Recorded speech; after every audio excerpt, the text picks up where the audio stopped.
So that to me is the most important thing now. Yeah. I mean, I'll say it humbly. Hello, everybody, and welcome to the Daily Dose of Christ. In this clip, Bishop Barron has a humble admission about his prayer life and also provides invaluable insights on how to pray. Check this out. This is when prayer became personal to me. As I wasn't just saying my prayers. I think when people see bishops, they think, oh, here's someone who has it all figured out. This is someone who's always like known the Lord. Yeah.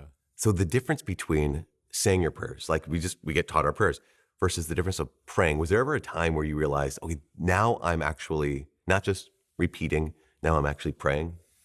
You know, when I was a student at Catholic U, so many years ago, I was maybe 20, and my great mentor there was Monsignor Sokolowski, this great philosopher, theologian. And so we're these young seminarians, and he was maybe in his 40s at the time. And he's saying, some people say that God is the most important person in their life, but they never talk to him. Isn't that weird? And we all thought, I remember thinking, yeah, that is weird.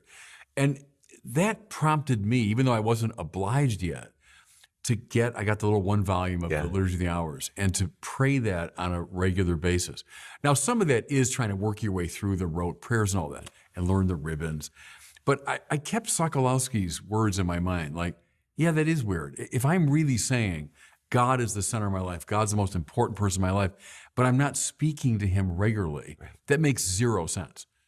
And I think that's when I started in a more conscious way to say, yes, I'm talking to someone. I'm in a personal dialogue with somebody.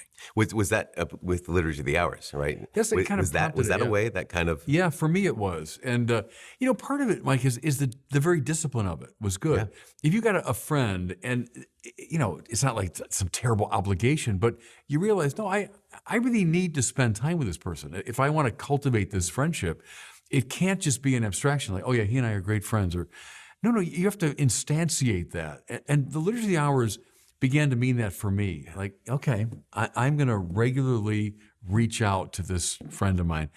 And even when I'm not in the mood particularly, or I'm not like in a super prayerful frame of mind, I don't care, pray. I don't care, spend the time, Right. I've often repeated that line from Thomas Merton when someone asked him, what's the best thing I can do to help my prayer life? And his answer was, take the time. Yeah. He didn't give some highfalutin advice. It was, take the time. Make sure you dedicate time to this friendship. What's that sense of if you show me your calendar, I'll show you what you care about. Quite right. One of my pet peeves, I'm critiquing myself here, is priests, have these super, super busy calendars. That is not good, really. Right. I agree. The two of us, but the culture teaches us to reverence that. Yeah. Like, boy, oh boy, that guy, that's a busy guy. He's successful and accomplished. That's not good, though, if you're a spiritual person.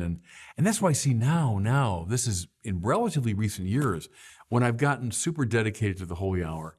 I mean, I'll say it humbly. My students at Mundelein really got me back online with the Holy Hour. When my generation was going through school, we didn't do that. If you said, hey, I've done your Holy Hour, we wouldn't have known what you were talking about, really. But in the post-John Paul II, and then when Fulton Sheen's influences felt, a lot of the young guys, that became very important. So I would see them at Mundelein. And so I started doing that in a much more focused way. That made a revolutionary difference in my prayer life. Now, I couldn't live without it. Yeah. I'm a morning guy. I wake up early, and the first hour of the day is the Holy Hour. Yeah. And I love it. I really mean that. Now, if I miss it, like even now in a hotel here, when you're away from it's just harder for me. It's different. Yeah. It's different, and that's indispensably important. And there's Merton again. I mean, take the time. Take the time. And let it be an hour, which is a long time. And I'll pray my office, I'll pray rosary, a Jesus prayer, I'll think about a sermon. John Paul II would bring his paper and pencil in to the Holy Hour and write down ideas for sermons. Yeah. Okay. And Sheen said that. Remember, what do you do during Holy Hours? Whatever you want. Whatever you want. As long as you You're there. spend the time. Right. Yeah. That's super important. It's like you're standing a post, and you're waiting for the Lord to give you a command, and you're, okay, I'm open to that, and I'm listening. So that, to me, is the most important thing now. Yeah. There are a few key takeaways from Bishop Barron's message that really struck me.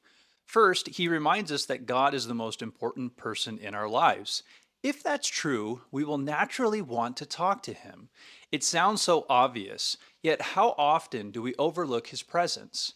God's omnipresence means he is everywhere, all the time. There's no corner in the universe where he is absent. And when your favorite person is around all the time, don't you naturally want to talk to them? This logic inspires me. We don't need to search far and wide for God. He's already here, ready to listen.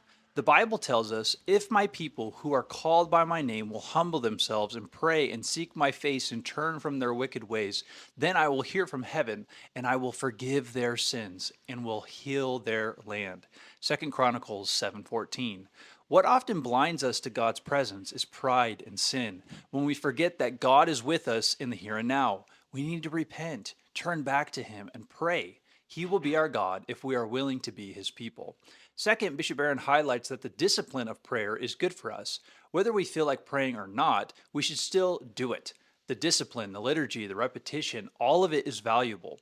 When prayer feels dull or routine, remember that it's still working for your good.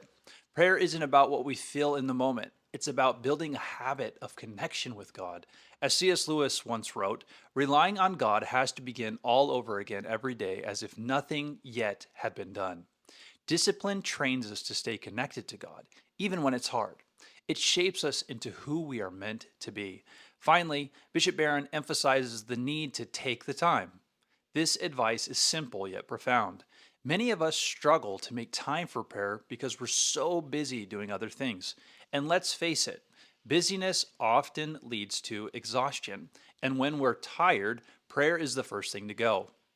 That's why it's so crucial to prioritize prayer. It's not just about finding time, but making time to meet with God. As Jesus reminds us, but seek first his kingdom and his righteousness, and all these things will be given to you as well. Matthew 6:33. When prayer becomes our priority, everything else falls into place.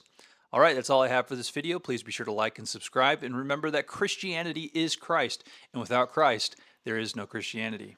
Peace.